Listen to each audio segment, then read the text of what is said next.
Hi everyone, I'm Ali, I'm an architect, and today we're going to continue our breakdown of the ARB Part III criteria, looking at PC2. So let's go.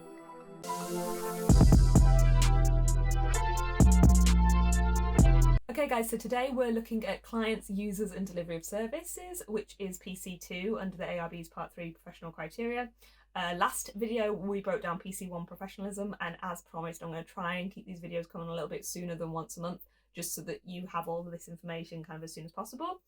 If you didn't watch the one on PC1, I'd advise you go back and watch that first, because there's some stuff in it about how you reference these in PEDR, or how I advise you reference them in PEDR, that I'm probably not going to mention again, or can't be guaranteed to remember to mention again. So probably start with that one first. And once you start referencing them in your PEDR, then it's likely that your workplace mentor and your professional studies advisor will give you some feedback on what you're referencing and whether they would like you to change it, because it's a little bit subjective. But essentially what you're also doing is proving for yourself and keeping a record that you've hit all these criteria. So if and when you come to do your Part 3 exam, it's hopefully going to make things a little bit easier. With that done, let's jump into it. Let's look at 2.1. 2.1 is types of clients, their priorities, and the management of the relationship. And this is something that I think most of you will have experience from during professional placement, or years out, however we want to refer to it, when you're working in an office.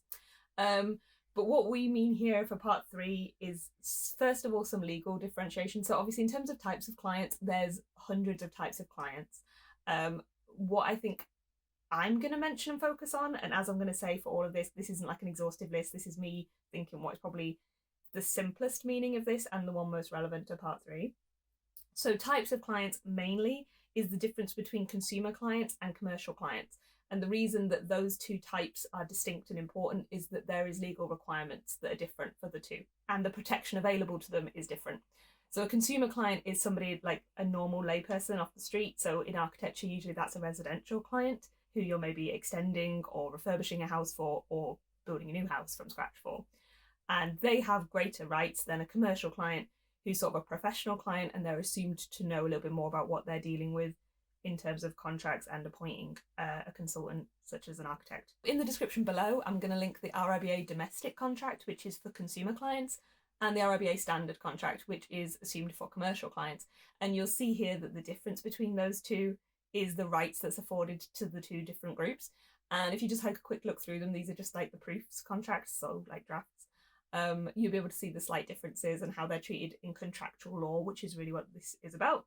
And obviously, always when we're talking about these breakdowns, remember the titles. This is PC2, so it's about clients, users, and delivery of services. So in delivery of services is like the contractual part of this, which we're going to get into a lot more during the breakdown of PC2. So the second part of the question, or the second part of the breakdown, their priorities. The easiest way to break down a client's priorities, though there are many, is in three different categories. So cost, time, and quality. Because finding out how a client approaches each of these three is a good way to see how the project is going to pan out. Basically, a client can prioritize two, but really there's going to be always one of those that is the more important. So for example, if you're really prioritizing cost, then usually time and quality are something you can't, so the quality is likely to be lower, the time might take longer. If you want to keep the cost low is the presumption of that. If you want to keep the quality high, then the time may take longer and the cost might be more. So you see, basically having that triangle of requirements is a really good way to figure out what a client needs. I'm also going to link below the RIBA client pamphlet that they did, that's basically largely about commercial clients, but about what commercial clients expect from architects and them fulfilling a role that is actually wanted in the industry. And it's something that they talked about in my Part 3, and I think is still kind of an industry standard of a conversation of architects with clients that the RIBA did. So that is linked below too. And in the management of the relationship, this is something that you've almost certainly had experience of yourself. So this is how you're communicating with your clients and how you are managing their expectations as to what to expect, when to expect it, and what you're going to do for the fee that you've agreed. So obviously that's a massively important part of an architect's job. It's mentioned in the ARB Architects Code, which obviously you should always be rereading, especially in relation to your Part 3, because it's essentially what you're signing up to. So the main thing is thinking about communication in terms of written and verbal communication, and also being timely and honest with your communication, with your advice, etc. So being and acting professionally, as we dealt with in PC1. What you'll realise as we go through all these breakdowns is that a lot of these things overlap, and some of these professional criteria deal with things in more detail than others, but they co-reference each other. So you'll kind of get used to that. That's fine. So in the interest of not making this video super long, like I've said, if you want breakdown videos of things in more detail, I'm going to try and stay really high level here and definitely not exhaustive. Let's move on to 2.2, which is briefing, organising and programming of services appropriate to the appointment. Again, here I would look back to the RIBA contracts because they show you how you lay out a scope of services and how you say what is included or not included. And I'd also refer to the RIBA job book because this tells you about the importance of the briefing process and making sure that you're outlining a client's brief as accurately as possible in the early stages, and then that feasibility is done to undertake how likely or possible that brief is. Briefing and feasibility being two different things, and understanding the difference between those two. So this answer is kind of like refer out to other things, but this is something that you've almost certainly done in practice as well, because you will have had to get a brief from your client, then you've had to organise what they want, and you'll have to program in the time and the resource it's going to take to do. Even if you are just a part 2 or part 1 doing the job, then you're going to be aware of pressure from your bosses and stuff on how long you take on something and when something needs to be delivered. So that's part of programming the project and making sure that it's in line with what the contract stated. So you don't want to overwork and over deliver because that isn't what the client agreed and that's not what they're paying for. So it's all about like managing that process and managing your client. Okay, 2.3 is architects' contracts, terms of engagement, scope of services, and relevant legislation. So this one also sort of crosses over with 2.10, which is a bit more about some legislation. So the first thing here is like contracts. So what makes a contract? So in law, a contract is made up of 3 things. This is an offer, acceptance, and consideration. Consideration being an agreement to do something or an agreement to pay for something, which is both sides of the contract. And it has to have all those 3 things to count as a contract in law. Here we're also going to like mention obviously that you should be aware of standard contracts that are used. The RIBA contracts, again, being a standard professional services contract between a client and an architect. So again, they're already linked in the description. Take a look at those. If you have any questions on those, we can do a bigger video about it. Terms of engagement here, a really good thing to reference is section 4.4 of the ARB Architects Code, which tells you what needs to be included in any architect's agreement. And then the RIBA, RIS, etc. all have their own versions of this, usually quite back to back, but you should check the difference between the two. Be aware of that as well. And scope of services, as I've said already, the contracts from the RIBA specify what is included, what is not included in that job. So if you look there, you'll see what is generally included or not in a contract. And the RIBA job book as well is a good place to refer to for what is kind of standardly included in an architect's role and what isn't. And as I've said before for part 3 videos, the RIBA Law and Practice book is excellent for this kind of thing.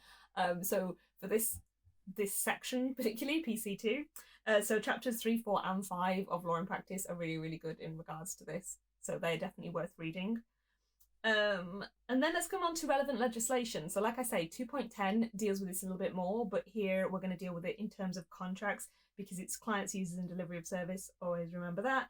So there's laws that govern the contracts, such as consumer acts, national competition laws, and there's things that can override a contract or insert mandatory terms. When we get to PC3, we'll deal with that a little bit more, so we're not going to deal with it too much here, but also I'm trying to keep these videos short, so I'm not going to go into super detail. If you want videos on that, then that's something to chuck in the comments, and I will hopefully get to it. Okay, PC4 is obligations to stakeholders, warranties, and third-party rights. So this sounds a bit annoying or confusing. It's something that you maybe have come across, but equally you'll be taught it for your part 3 and you should learn a bit more about it for your part 3. Depending on the kind of work you do in practice, you may or may not have come across it yourselves. But stakeholders, what do we mean by that? So that's literally anyone who has an interest in a project and that can have a part in influencing its success. So examples of this might be customers, if you're doing like an office building and then there's going to be people like tenants essentially living there. Tenants in terms of the residential sense as well. Neighbours, funders, shareholders of businesses, these people are all stakeholders. And in this instance, because of the way that PC4 is worded, we assume that the stakeholders are the kind of people where warranties and third-party rights are likely to be relevant. Now again, we can do different videos on this, and I've kind of been wanting to do a video about collateral warranties because the way it can be explained at part 3 is quite confusing when actually it's a relatively simple system. But basically, third-party rights and collateral warranties are both ways of extending the protection of a contract, so between a client and an architect, to other people who weren't party to the contract. And they do it in different ways. So third-party rights usually assigns one provision of a contract or a limited one, and collateral warranties are where you're providing like back-to-back protection to somebody else. So for example, if I was building a building that's going to be rented out into individual flats, then obviously my contract would be with the person who is my client, who's paying for this, who's building it. Maybe they're a developer. We're designing it together.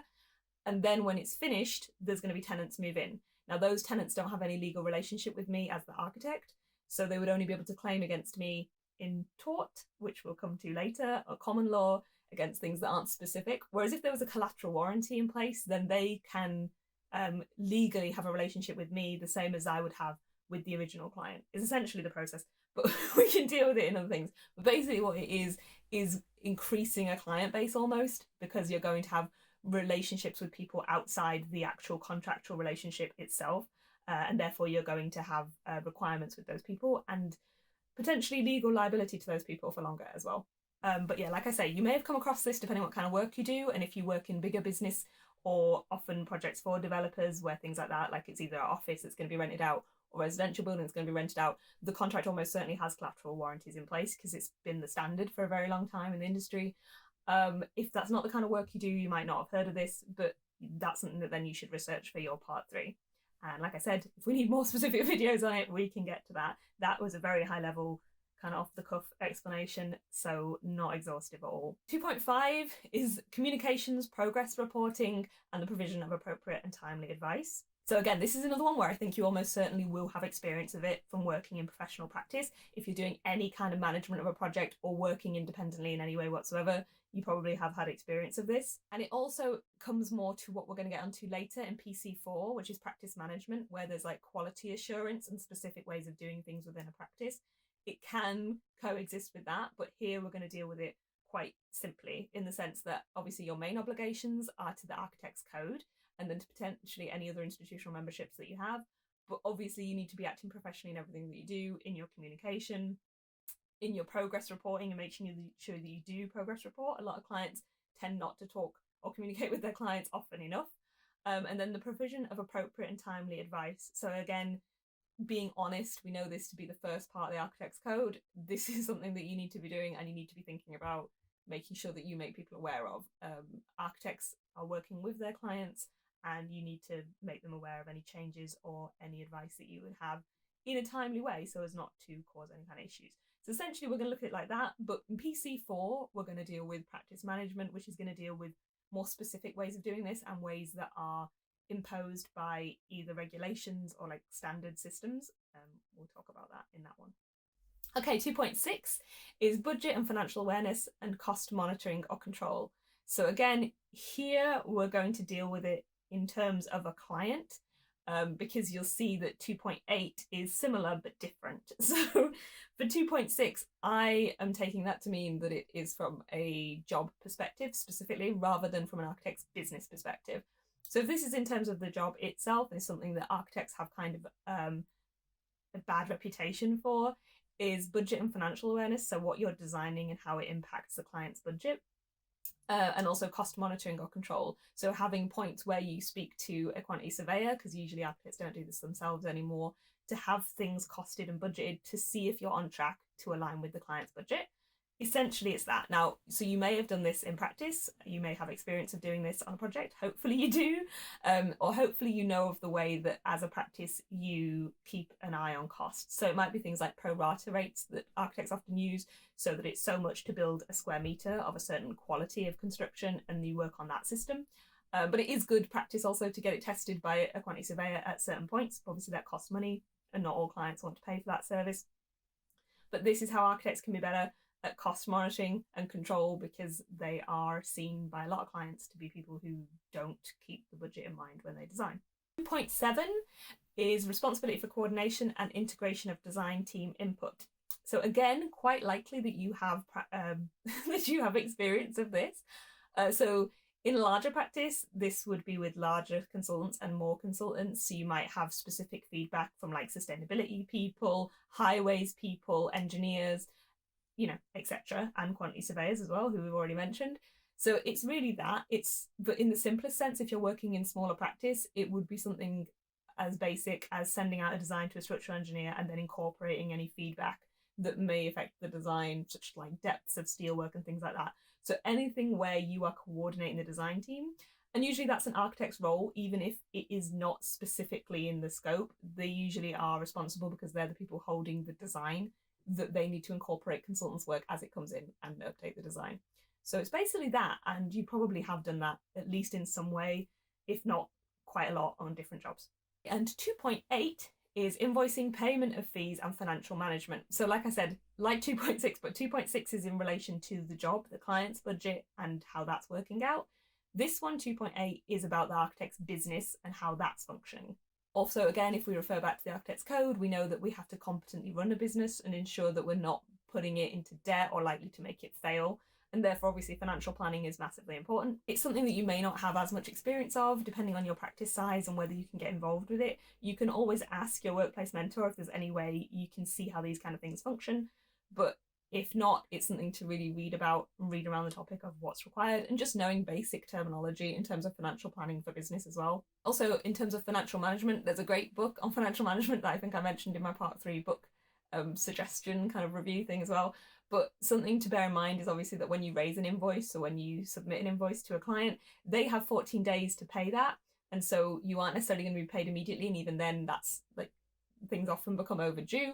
So you need to make sure that you are planning for when money's going to come in to when money's going to go out of the business, and make sure that it's constantly stable. So it's really more of a business perspective is this than from a architectural services perspective.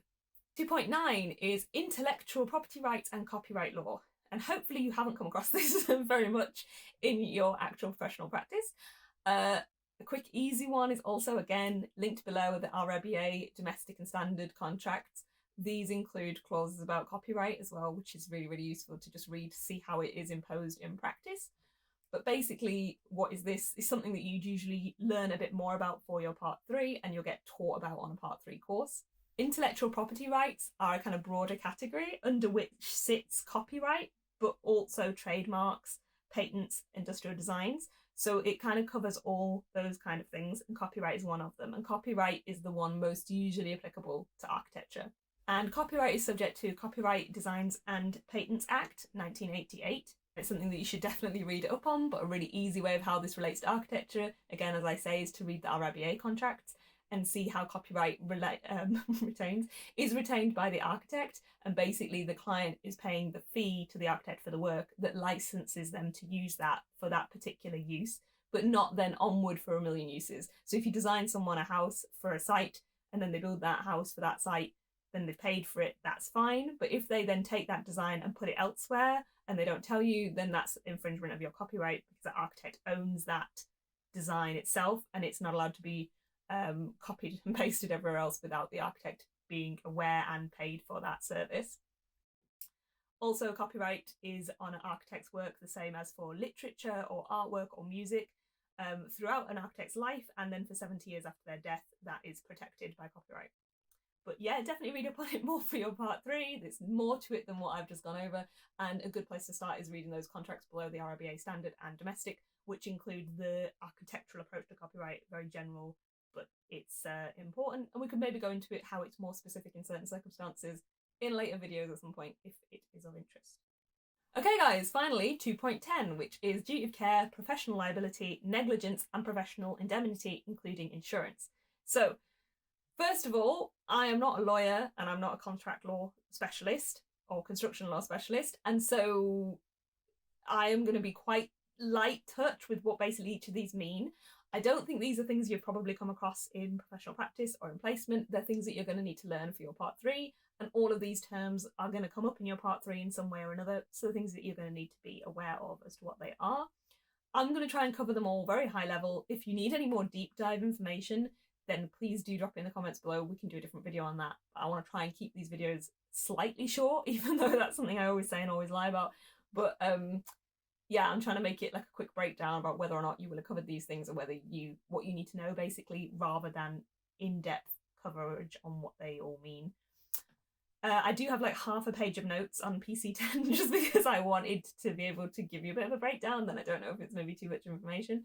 When we get to PC3 as well, these are going to be more legal terms and things like that you need to know for your Part 3. Kind of the lion's share of what you need to know for your Part 3 as well are going to be in those kind of topics, or all the rest of the topics, but for PC1, which you will have covered quite a lot of, as we've said, in your professional practice. I'm going to link below the Design and Buildings wiki, which I think I've mentioned in the past, but it's kind of a great resource for getting definitions of things and what they mean and being able to read them at your leisure a little bit more. So yeah, that's a great resource. You just need to check sometimes if it's referring to any kind of acts and stuff, that those are up to date. But basically the gist of what he's saying is still always the case. So that's going to pick up where I kind of leave off randomly with not enough explanation. So as I said, all of these things in 2.10 are connected to each other, and trying to connect how they're related is actually the easiest way to understand what 2.10 means, and it is what I have redone to try and explain it here in the video. Always again referring back to the Architects Code, we know what architects are expected to act like and how they're expected to perform, both for their clients and for wider society, and as a profession you're held to that account. And that kind of links with what professional liability is and what duty of care is. So these are things that you could be liable for, i.e. you could be found guilty of not doing or not providing. And then what happens is the other part of this question if you don't do that. So basically, let's go with duty of care. What is duty of care? And architects have a duty of care both in contract, so with your client, and out of contract, generally to people, which would be claimed through the law of tort, which we're going to talk about more in PC3, so we won't deal with that too much here. So I'm going to read from my notes duty of care and how we prove that there has been a breach of a duty of care, which is by definition negligence, and you would claim that as through tort as you would through breach of contract. It's kind of complicated, but let's go with it. If you need more information, drop it in the comments. So basically, a duty of care is to ensure another party does not suffer unreasonable harm or loss. That's the qualifier. Which can arise in the construction industry as a result of contractual obligations, but also through like the laws of tort, which are essentially common law, and therefore negligence. So through tort, you'd claim for negligence. And so what do we have to do to prove that there is negligence? First of all, there has to be proof that there is a duty of care there between those parties, between the architect and whomever it is that's claiming, and that there was a breach of that duty of care. And that the plaintiff has suffered damage as a result of that breach of duty of care. And that's how you would prove negligence. And so the reason that 2.10 kind of links together is that if that was the case and you were found to have breached your professional requirements and your duty of care, both to either your clients or to people outside of that contractual relationship, it would be proved that you were negligent, and then you would be claimed against, and that's where you would have professional indemnity insurance. As we know, essentially the word indemnity is a protection against loss, and we also know in the Architects Code that an architect has to have professional indemnity insurance, and they have to be able to prove that they do to the ARB at request. And this is basically to protect people from their potential mistakes or negligence if it should arise, which of course it shouldn't, because you have passed your Part 3 and you should be acting in accordance with the Architects Code. But obviously there's always a situation where people make mistakes, and this might be such an instance. Basically, PI insurance, or PII, professional indemnity insurance, is specialist insurance which cover claims arising from professional business. So other professionals have this same insurance in place, the same as architects do. These insurers cover the financial losses of claims up to obviously an agreed excess, and the reason it's mentioned here, again in reference to Part 3 but also to clients and everything, is that you need as an architect legally to have professional indemnity cover in place always, and also ensuring that you have enough cover to cover the run-off period of a job where people could still claim against you after a job is completed, when people move into a building and they're living in that building, all the kind of things. Claims could arise from that, and you need to maintain professional indemnity cover. So even if an architect retired, if they just finished a building the day that they retired, they need to maintain professional indemnity to cover potential future claims. Okay guys, so that is PC2, a quick run through PC2. So I think 2.1, the types of clients, you probably likely have experience of that from placement. Also briefing, organising, programming the project, you also probably have that. If you don't have experience of appointments with clients, that's something to ask your workplace mentor about and see what appointments they're putting in place with somebody. If they're not using proper appointments, that's another thing to write about in your PEDR and say, oh, I know that we should be doing this, but actually they're not. Those sort of things, just so it shows your awareness of what is the best practice and then what maybe they're doing. But even if they're not using an industry standard appointment like the RIBA ones linked below, they might have bespoke agreements, which, as long as they cover what's in the Architects Code, they're technically doing the Architects Code. Whereas if they're also a member of the RIBA or the RIS, they need to check those requirements back to back as well. So architects contracts, terms of engagement, 2.3 basically, you may have experience of, and this is something that's really good to get experience of in practice if you can, so talk to your workplace mentor, because it's a bit easier to understand when you know the job and you know the client, then seeing how that contract works for that job makes a bit more sense. Stakeholders, warranties, third-party rights, maybe if you're in the kind of practice that's dealing with that a lot, or if you're doing projects that deal with that, you might have. If not, this is something to learn for your part 3. So don't worry if you don't have it, but try and read around it and learn a little bit more. Communication, so 2.5, progress reporting, all that sort of stuff. I think you probably will have, to a certain extent, done that in your day-to-day. Budget, financial awareness, cost monitoring, control. This is a really interesting one to know what it is that your practice does about this. How do they give advice on costs or monitoring those costs or having QSs review designs, all those kind of things. Good to know what you do and what you maybe should be doing if they're not doing everything they could for clients. So responsibility for coordination of integration of design team input, 2.7. Again, you might well have done this. Probably in some respect you will have, but even if not, like a lot. But basically you know the process of it and how an architect's kind of doing that management and then giving clients information from other consultants as well and combining it all into the work that you're doing. 2.8, maybe not as much if you can try and get involved, depending on your practice, your relationship with your workplace mentor, whether you think this is something they'd share with you. Obviously, invoicing, payment of fees, financial management. Some practices, especially bigger practices, are obviously kind of understandably a little bit more careful about who they share this information with. So you might not be able to get experience of it, but it's something that you should try to. If not, check out my books for part 3, financial management. The RBA is a really good one for that. Intellectual property rights and copyright law, as I've said, best place to check is the RIBA contracts below, because they show you how architects to their clients, how copyright law is dealt with in that relationship specifically, which is kind of what we want to do and we want to know. But you should also read around the topic a little bit more and understand it a little bit more. And then 2.10, so duty of care, professional liability, negligence, professional indemnity, including insurance. Check the link out below for the Design Builders Wiki, which gives a little bit more information. And if you have any more questions on it, then let me know. As usual, I hope that's helpful, guys. I do promise to try and get the rest of these videos, these breakdowns out as soon as possible, but we're getting into so much more detailed topics as we go on. PC3 is detailed, and 4 is detailed, and 5 is detailed. So they take a little bit longer because I just want to check that I'm making sure that it kind of makes sense, hopefully, to you guys, and that I give you enough information, but at the same time, not exhaustive and they're quite high level. So hopefully it's helpful. Let me know if you have anything that you want to know that I did not cover. Drop it in the comments below. Thank you so much for watching. Please drop a like on the video if it was helpful, because it helps other people find it. That would be really, really helpful to me. And I will see you in the next one, guys. Thank you. Bye. Okay, so a client and no. Okay, it's because I have this. I'm not used to having like stuff on my knee that I have to like keep carefully in. I don't know if we can get anything out of this. It's only fucking work.